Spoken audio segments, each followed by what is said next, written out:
ज्ञान नमो ताहि जाते भई अरहंतादि महान।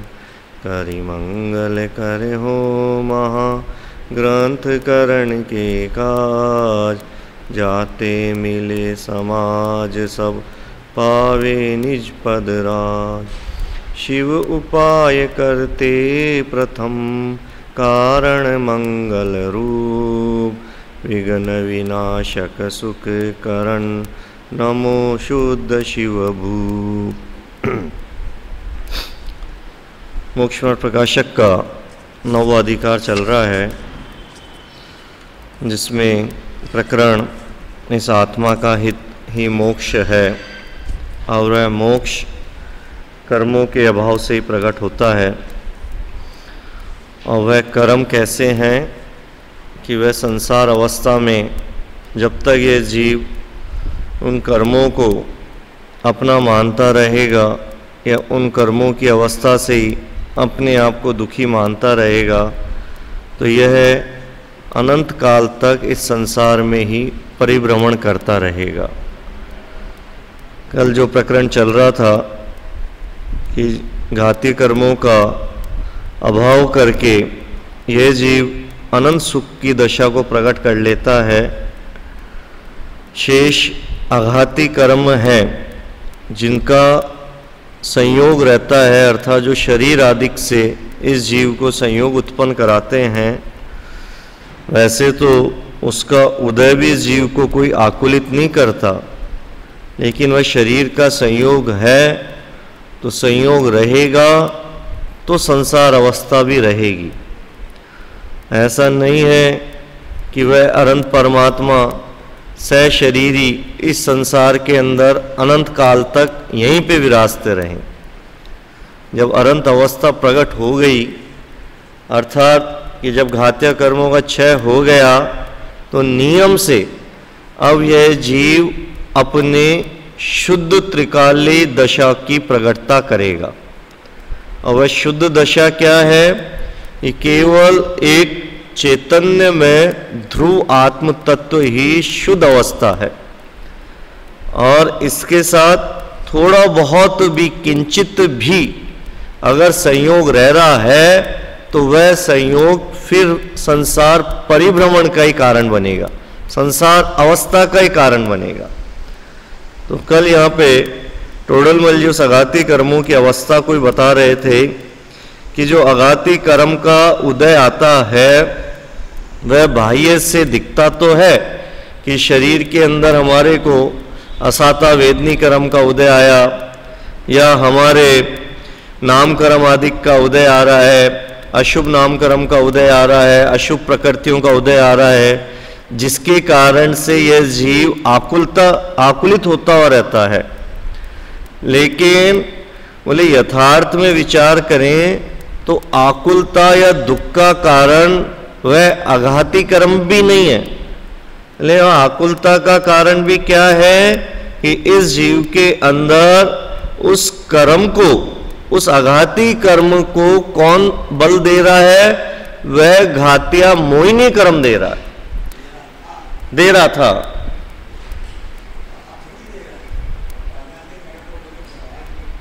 जब घातिया शेष नष्ट हो गए तब तो देने वाला है ही नहीं।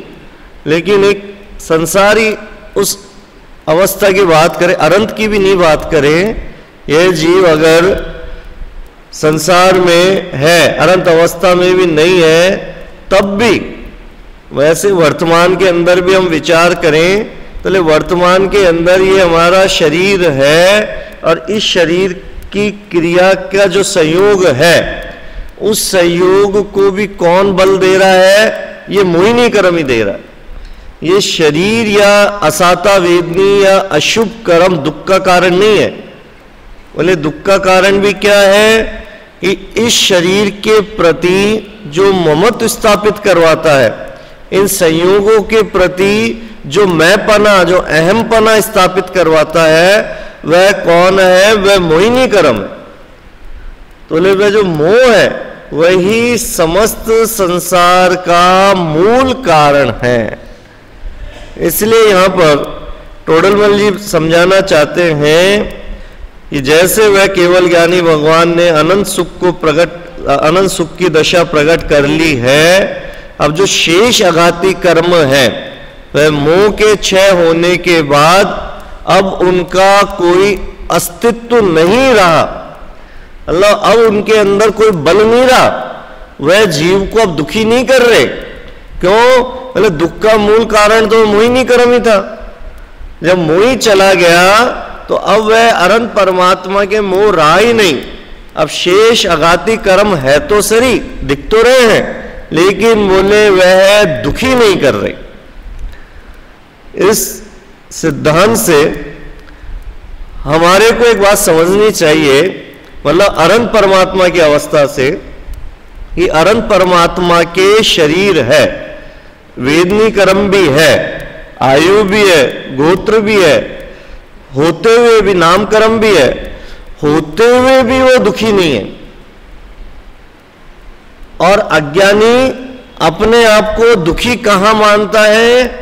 इस शरीर की विपरीतता से, असाता वेदनी कर्म के उदय से, नाम कर्म की जो अशुभ प्रकृतियां हैं, अपयश आदि प्रकृतियों के उदय से ये जीव अपने आप को उन आघातीय कर्मों की अवस्था से दुखी मानने लग जाता है। तो हम विचार करें, अगर ये आघाती कर्म इस जीव को दुखी करते तो बोले वो तो फिर वर्तमान में जो अनंत परमात्मा है, जिन्होंने 4 घातीय कर्मों का क्षय कर दिया है, तो दुख तो उनको भी होना चाहिए था। तो बोले वह तो बिल्कुल निराकुल परम सुख अवस्था के अंदर है। तो इसका मतलब कि बोले ये आघाती कर्म इस जीव को दुख देने में किंचित मात्र भी निमित्त नहीं है।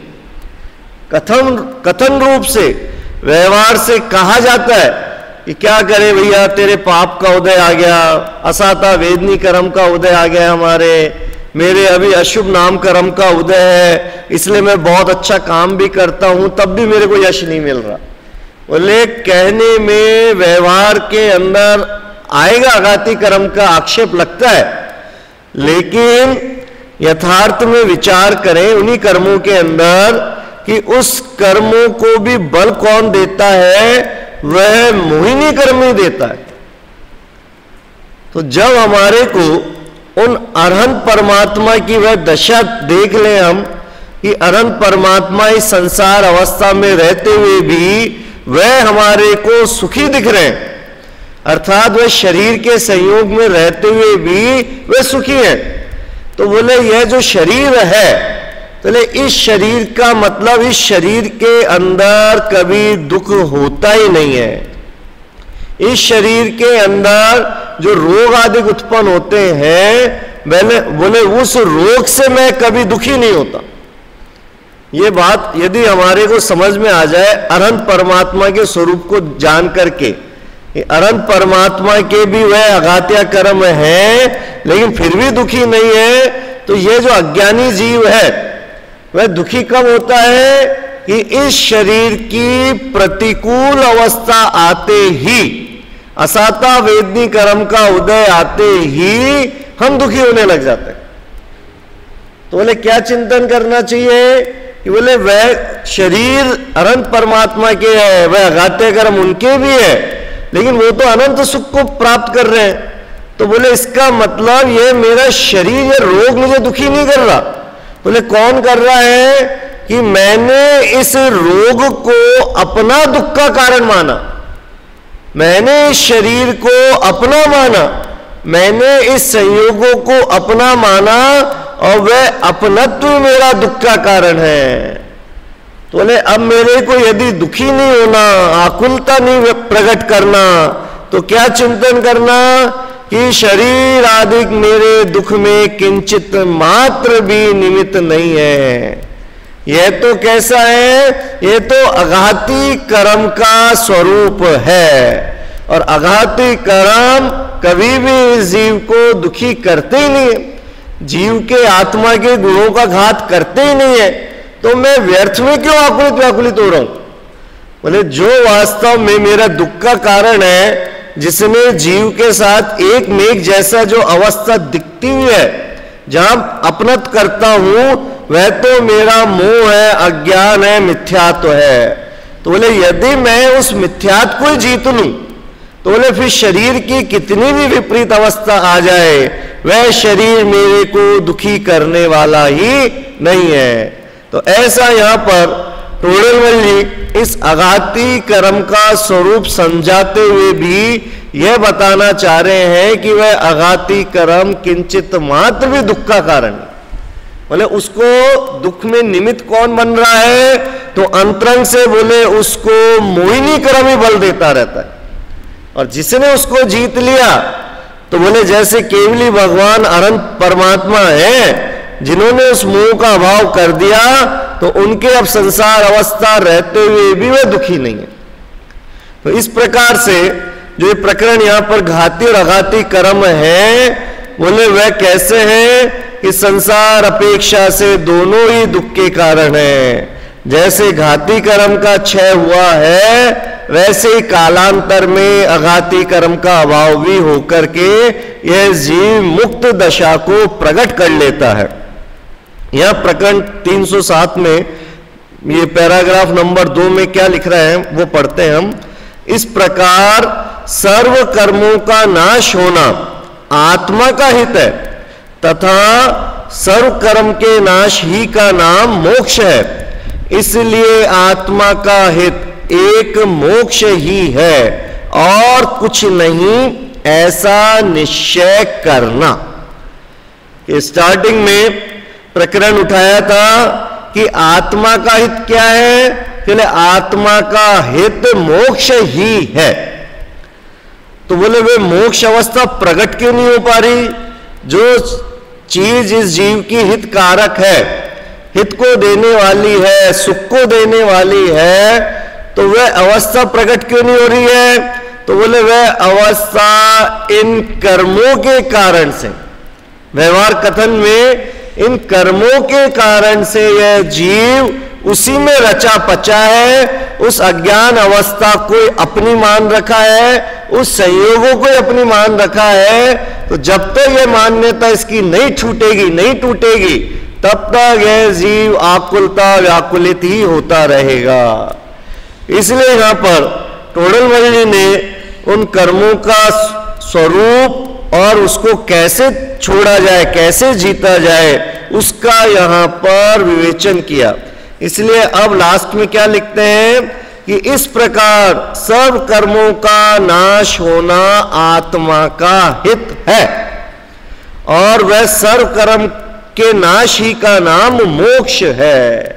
कि बोले इस प्रकार अब आत्मा का हित क्या है कि बोले हमने जिन कर्मों को अपना सुख का कारण मान रखा था, किन कर्मों को सुख का कारण मान रखा था कि हमने साता वेदनी आदि, शुभ नामकर्म आदि, इन सबको क्या मानता है जीव? सुख का कारण मानता है ना।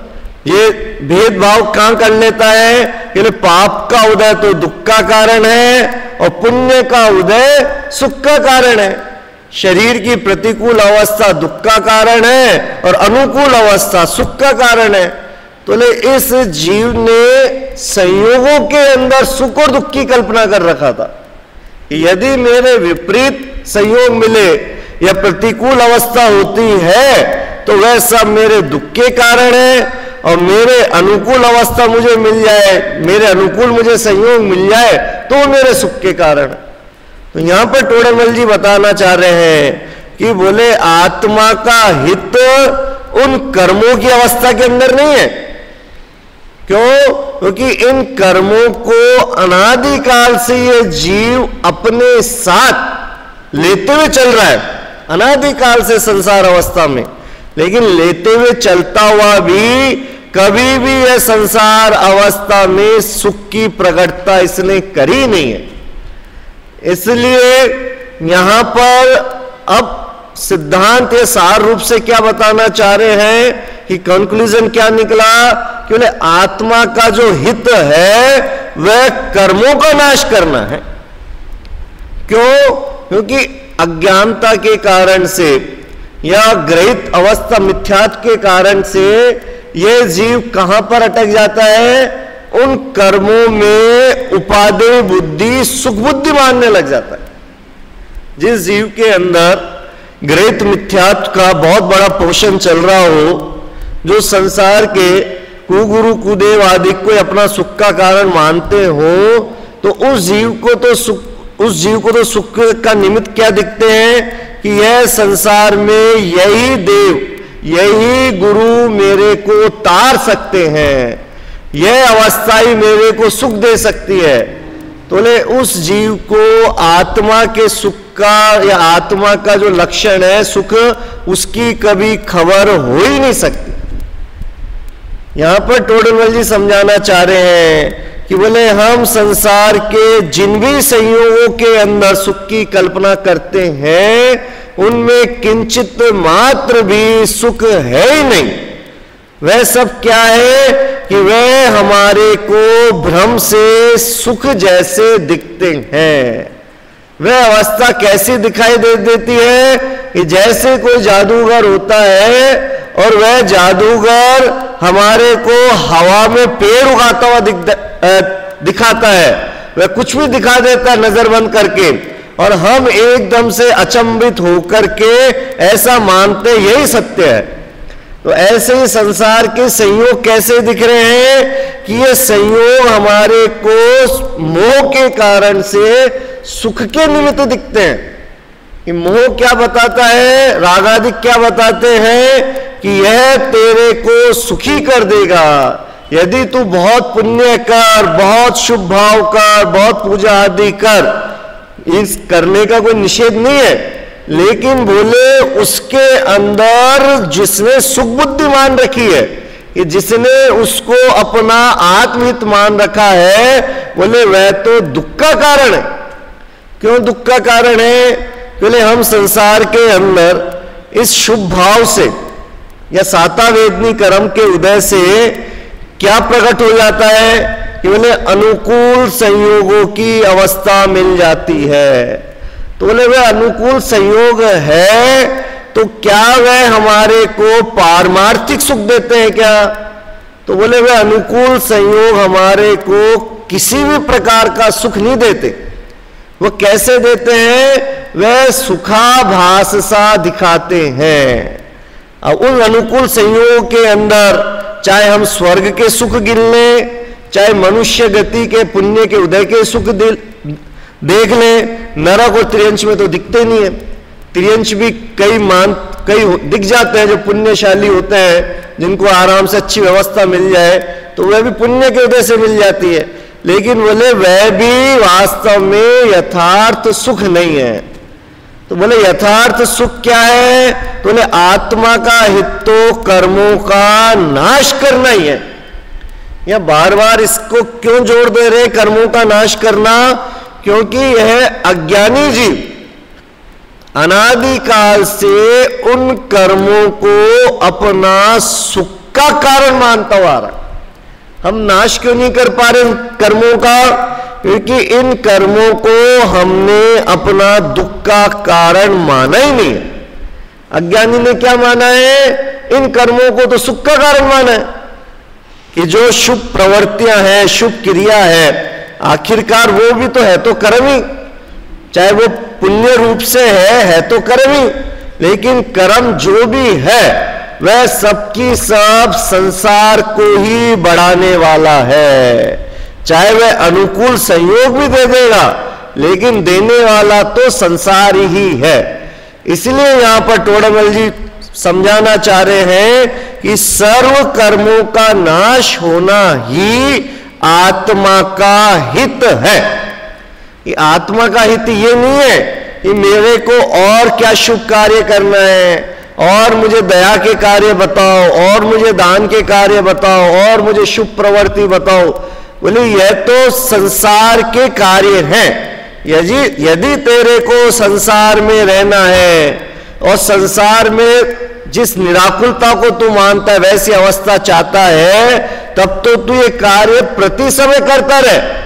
लेकिन ये तू दया दान आदि के व्रत आदि के कार्य शुभ परिणाम भी करता रहेगा तो भी तेरे को केवल संसार की अवस्था मिलती रहेगी, तू संसार से रहित कभी भी नहीं हो पाएगा।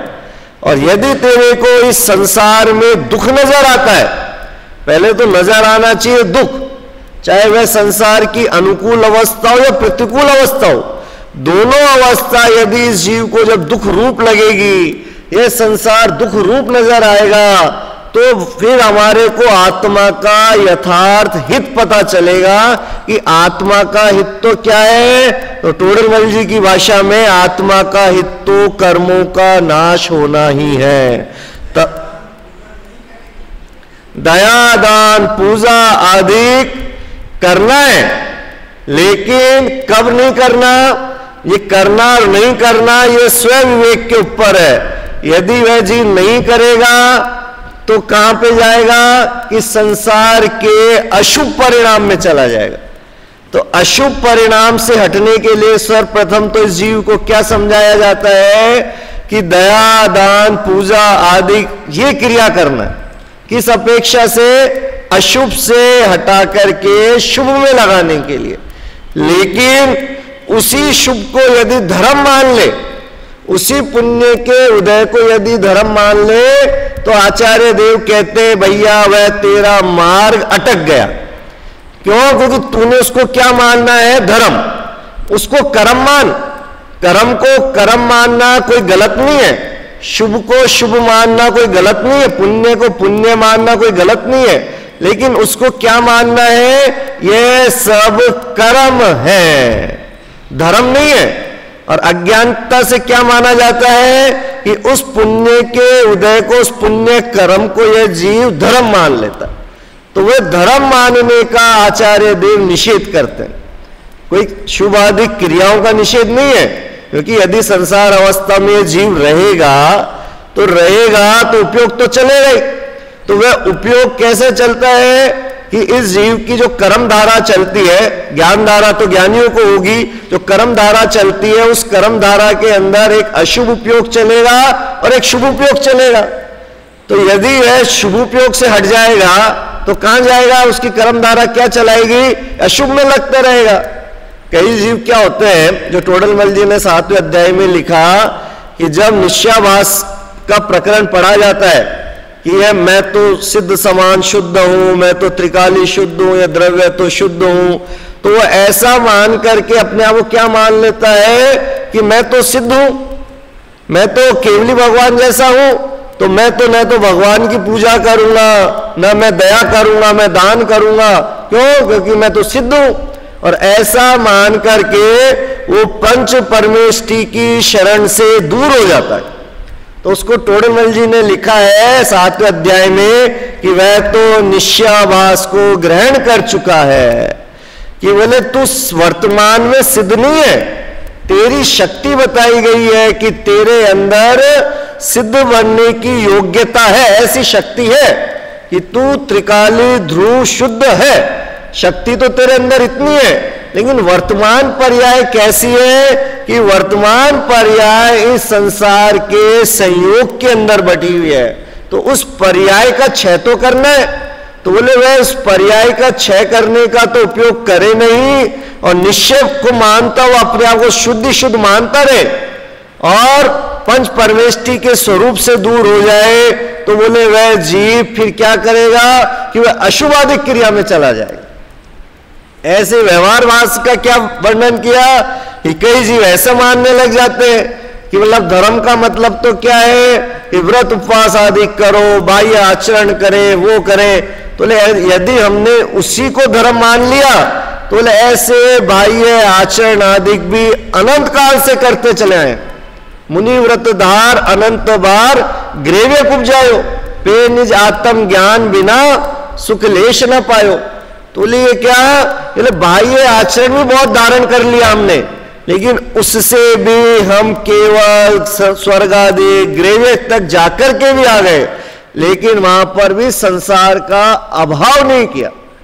तो बोले फिर क्या प्रवृत्ति में लाना कि यदि हम इस वर्तमान की जो अवस्था है, हमारी अवस्था है, ये अवस्था कैसा कि लक्ष्य तो रखना यथार्थ द्रव्य के ऊपर, लेकिन लक्ष्य रखते हुए भी हमारी अवस्था है उसको भी जानना कि मेरी अभी भूमिका के अनुसार जो कमजोरी है, तो उस कमजोरी के अनुसार मेरे को जो शुभ भाव भी आएंगे, रागादिक के परिणाम भी आएंगे, वह परिणाम आएंगे तो जो मेरा उपयोग है वह अशुभ में नहीं जाकर के शुभोपयोग के अंदर जाए, वह दया दान पूजा आदि के अंदर लगे, स्वाध्याय संयम के अंदर लगे। लेकिन वह लगते हुए भी उसमें कैसे नहीं होना कि उसको धर्म मत मानना।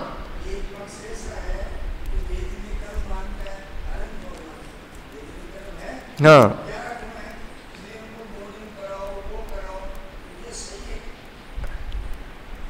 वेदनी कर्म के अपेक्षा से मान लो उनको शुदा का उदय आया है ना, तो बोले जो शुदा का उदय आया तो अपना जो एक मत है ना, श्वेतांबर मत है, उसके अंदर कौन सा है, अचेलक है कौन सा, वो क्या मानते हैं कि केवली भगवान भोजन आदि करते हैं। तो बोले वह जो भोजन आदि की क्रिया कब करी जाए, हम सामान्य रूप से विचार करें, हम ही लोग, हम केवली भगवान को तो अभी नहीं चिंतन में लाए, खुद के लिए हम चिंतन में लाए, ये हमारे को भी हम इस शरीर को भोजन कब देते हैं कि जब मेरे को भूख सताती है ना, जब भूख से आकुलित व्याकुलित होए तब हमारे को हम इस शरीर को भोजन देते हैं। और वह भोजन भी कब देते हैं कि मतलब वेदनी का उदय आया, लेकिन उस वेदनी का उदय में भी हम उसको भोजन नहीं दे रहे। चिंतन सोचना, हम उसको कब दे रहे हैं कि जब उसके पीछे वे मोहिनी कर्म है, वो मोहिनी कर्म जब कहता है कि यदि तू भोजन नहीं करेगा तो और दुखी हो जाएगा, तेरे अंदर और आकुलता पैदा होगी, तो मोहिनी कर्म कहता है कि तू इस शरीर को कुछ दे दे। जैसे एग्जाम्पल, रोज मान लो सुबह का भोजन हम 11 बजे करते हैं और शाम का भोजन सूर्यास्त से पूर्व 5 बजे कर लेते हैं, है ना, ये हमारा डेली का रूटीन है। तो हमने क्या मान रखा है कि जैसे ही हमारी शुदा का उदय आता है, मतलब वेदनी कर्म की तरफ से हम सोचे कि क्या है,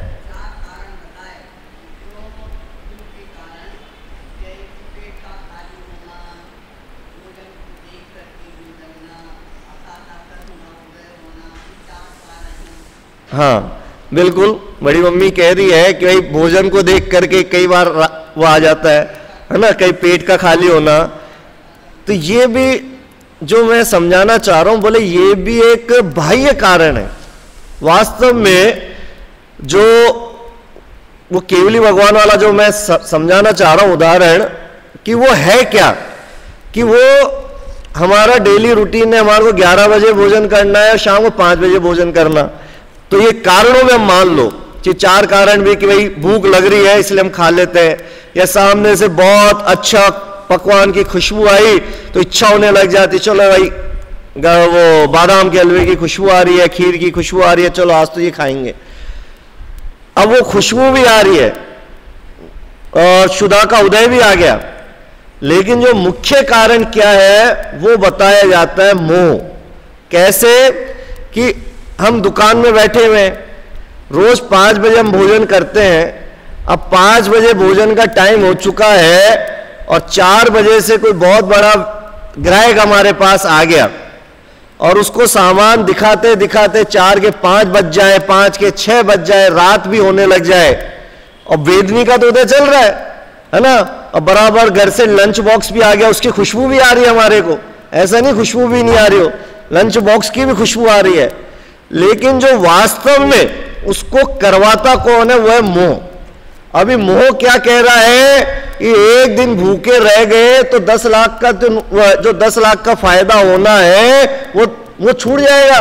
अगर मैं खाने का टिफिन खोल लूं और इसकी ट्रेन है 7 बजे की, इसको तो निकलना है 7 बजे, और मैंने अभी इसको कह दूं भैया आधा घंटा रुक जा, मैं भोजन कर लेने दे, मेरा रात हो रही है, तो ये क्या बोलेगा, बाबूजी फिर मैं और किसी दुकान पे जाऊंगा, मेरे तो 7 बजे निकलना है। तो बोले भैया आज मैं चाहे उपवास कर लूंगा लेकिन रात तक इसको पूरा माल बेचूंगा। तो अब बताओ वह शुदा वेदनी भी कहां गई, वह खुशबू भी कहां गई, वह सामने भोजन भी दिख रहा है, बोले वह कोई भी हमारे को आकुलित नहीं करता। कौन करता है कि जो मोहिनी कर्म है, वह मोह हमारे को बता रहा है कि तेरे को भी सुख कहां पे मिलेगा, ये भोजन में सुख नहीं है, अभी तेरा सुख है इस व्यापारी को अपना माल बेचना, इससे तू रुपए कमा ले, उसमें सुखी होएगा बजाय भोजन करने में। तो बोले जब हम सामान्य इंसान को भी ये मोहिनी कर्म ही भोजन के लिए लेके जाता है वास्तव में, तो बोले जो केवली भगवान के तो जब मोह ही नहीं रहा, तो बोले वह भोजन के लिए तो कहां विचार करेंगे। बोले वह कोई वेदनी कर्म, कोई उनके वैसा उदय में वेदनी रहते हुए भी वह वेदनी कभी भोजन की तरफ विचार ही नहीं करवाता। क्यों? बोले जो भोजन की तरफ विचार करवाने वाला कौन था, उपयोग कौन ले जाने वाला था, वह मोह ले जाता था हमारा। कि हमारा मोह, भाई बच्चे को, छोटे छोटे बच्चे को हम जो खुद भोजन नहीं करते अपने हाथ से, तो माता क्यों कराती है? क्या उसको वेदनी का उदय आ रहा है क्या बच्चे को, शुदा वेदनी का? नहीं, बोले माता का मोह उसको भोजन करवाता है कि बोले 4 घंटे हो चुके हैं, इसने कुछ खाया पिया नहीं है, तो इसको भोजन करा दो, वरना इसका शरीर शिथिल हो जाएगा। अब बच्चा रो ही नहीं रहा है, वो ही नहीं कर रहा, लेकिन मोह कर्म क्या करवाता है कि वह अपनी क्रिया को करवाता है। तो ले ये जो शुदा वेदनी हम लोग जो सोचते हैं, बोले वास्तव में ये कोई दुख का कारण है। तभी तो मुनिराज 1-1 मास का उपवास, बाहुबली भगवान 1-1 वर्ष तक खड़े क्यों रह गए? शरीर तो उनका भी है, लेकिन उन्होंने अपना दर्शन मोहिनी का क्षय कर चुके थे। जब मिथ्यात्व का क्षय हो चुका है, तो ले फिर ये शरीर की जो वेदना है ये दुखी नहीं करती। बोले वहां पे दुखी कौन कर रहा था? ये केवल मेरा अज्ञानता, मेरा जो मिथ्यात्व परिणाम है, वही हमारे को दुखी करता रहता है। और जिसके ये निकल गया, तो बोले अब ये शेष अघाती कर्म तो कुछ कार्यकारी है ही नहीं। इसलिए यहां पे टोडरमल जी समझाना चाह रहे हैं कि सर्व कर्मों का नाश होना ही आत्मा का हित है। कि बोले यह जीव जो शुभ परिणाम के अंदर उलझा हुआ रहता है, सर्व कर्मों का यहां पे क्यों और समझाना चाह रहे हैं? बोले इस जीव ने आत्मा का हित कहां माना हुआ है कि संसार की शुभ परिणति में, शुभ क्रिया के अंदर ही आत्मा का हित माना हुआ है। क्योंकि हम इस संसार के अंदर हम अज्ञानता में क्या देखते हैं कि हम अपने आप सुखी कब मानते हैं? विचार करें कि जब हमने शुभ क्रिया बहुत ज्यादा कर लेते हैं, हिसाब मैंने बहुत निषेध किसी का ही नहीं, लेकिन जब हमने बहुत उपवास कर लेते हैं, बहुत पूजन भक्ति कर लेते हैं, बहुत कर लेते हैं, तो हम क्या मानते हैं कि मैं तो आज धन्य हो गया। ठीक है, वो अवस्था के अनुसार वो क्रिया करनी है, लेकिन जैसे जो मान्यता हमारी दृढ़ अगर होने लग जाए, तो यह जीव उसी क्रिया को धर्म मान करके, उसी को आत्मा का हित मान करके वहीं पर अटक जाता है, और वह अटकाव ही इस संसार का पड़ाव है। वह जीव प्रति समय केवल संसार का ही बीज बोता रहता है। उन क्रियाओं को करता करता क्या मान रहा है कि इससे तो मेरे को धर्म हो रहा है। तो यहां पे टोडरमल जी समझाना चाह रहे हैं कि चाहे शुभ परिणाम हो चाहे अशुभ परिणाम हो, वह दोनों की दोनों संसार के कार्य हैं, वह धर्म नहीं है। तो आत्मा का हित क्या है कि कर्मों का नाश होना ही आत्मा का हित है, तथा सर्व कर्म के नाश ही का नाम मोक्ष है।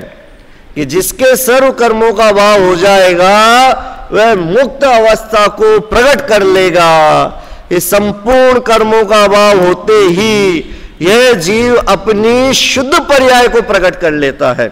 इसलिए आत्मा का हित एक मोक्ष ही है और कुछ नहीं, ऐसा निश्चय करना। अब क्या बताना चाह रहे हैं इस लास्ट लाइन के अंदर कि आत्मा का हित एक मोक्ष ही है और कुछ भी नहीं है।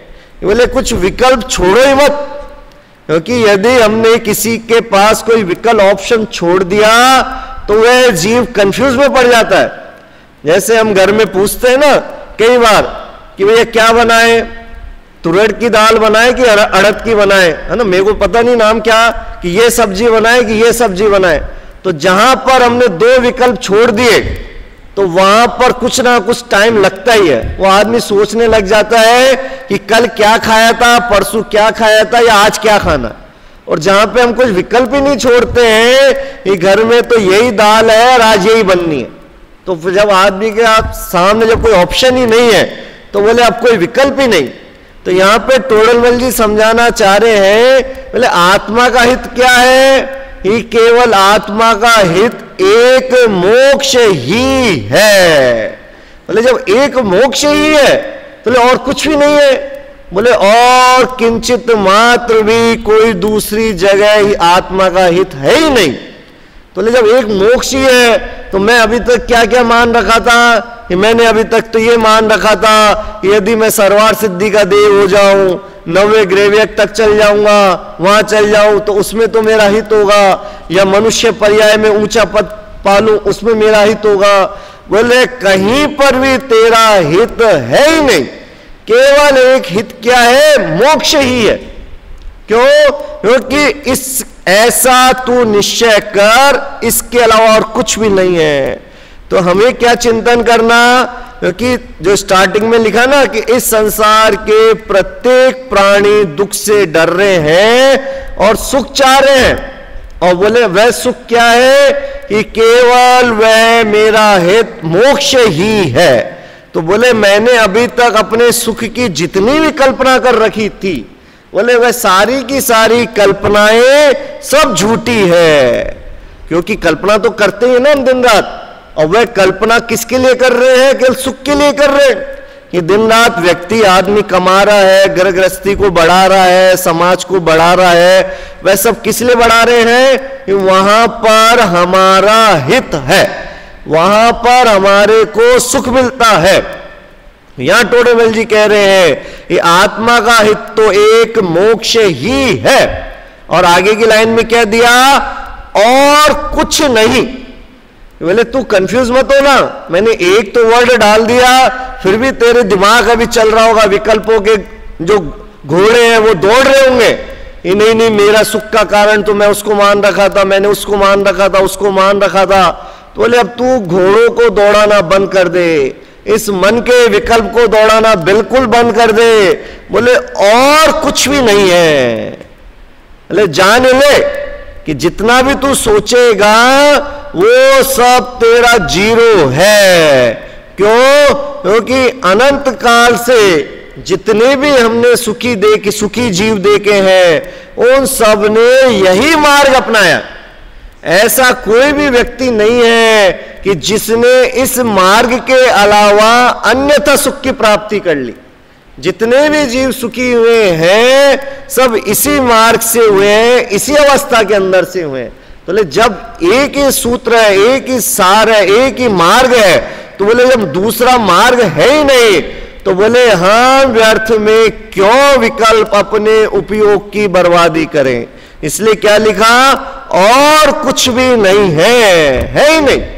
और उसके आगे क्या लिखा, ऐसा निश्चय करना कि तू इस बात को पढ़ करके ऐसा मत सोचना अभी भी कि ये मानू कि नहीं मानू, कि सुख के कारण तो मेरे को, हित के कारण तो क्या पता और कुछ भी मिल सकते हैं और कहीं पे भी दिख सकते हैं।